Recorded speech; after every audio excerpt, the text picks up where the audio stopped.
Jesus of Nazareth was a master teacher, and some of his most well-known teachings are told in short stories called parables. Yeah, like the kingdom of heaven is like a merchant who was looking for pearls. And when he found the ultimate pearl, he sold everything so that he could buy it. Must have been some pretty amazing pearl. Or the kingdom of God is like a tiny mustard seed that a farmer planted in his garden. It grew and became a huge tree, and birds came to perch in its branches. And that's a beautiful image, but what does it mean? Exactly. Jesus didn't tell parables to make everything clear. Rather, he wanted to provoke the imagination and invite people to see what God is doing in the world from a new perspective. So let's talk about how to read the parables of Jesus. Now, there's many great teachers that throughout history have used stories to teach students about morality, religion, philosophy. But Jesus didn't use his parables to teach abstract religious or moral ideals.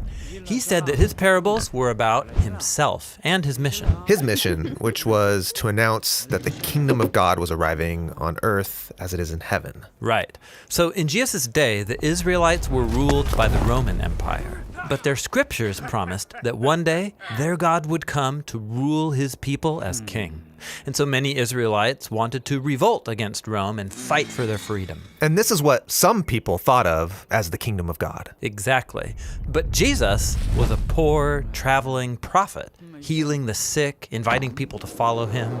And he said that this was the arrival of God's kingdom. And that didn't fit people's expectations. Right. And so Jesus used some parables to help people imagine that his small movement was the arrival of God's kingdom. Oh yeah, like the parable that the kingdom of God is yeast hidden in a lump of dough.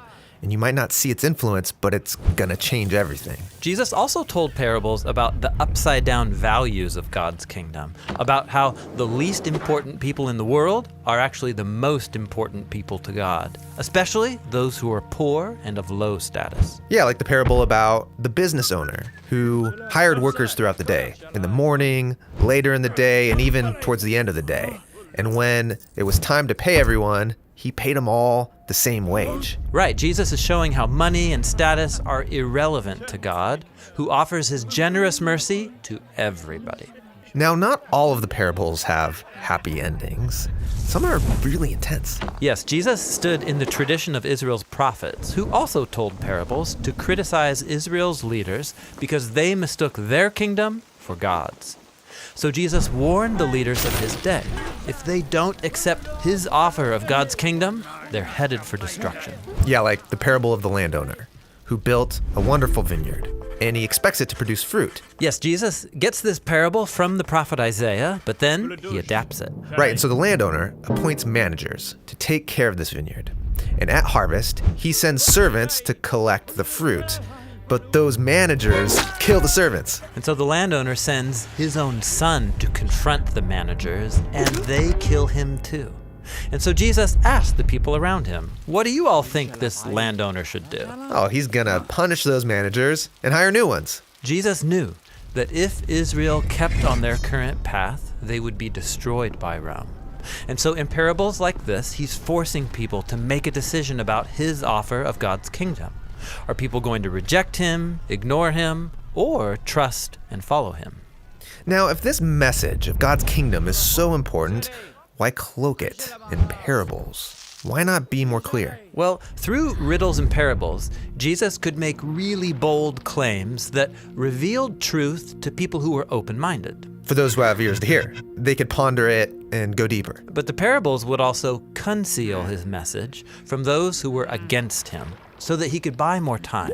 Buy time for what? Well, Jesus was preparing his closest followers for the greatest surprise yet. Jesus claimed that Israel's God was coming to rule over his people not through coercion or violent force, but through self-giving love, as he was going to die for their sins. But his death wasn't the end. Right. He said that his death would be like a tiny seed buried in the ground, but then it would grow and produce a crop with many seeds. So, these parables, they explain who Jesus was and what he was up to. And the gospel authors have preserved these parables so that now every generation of Jesus' followers can read and ponder them. And imagine how God's kingdom is still at work even today. Right. These ancient parables are still full of new surprises and challenges. They're like a storehouse packed with treasures, some that are new, some that are old, and it's all just waiting to be discovered.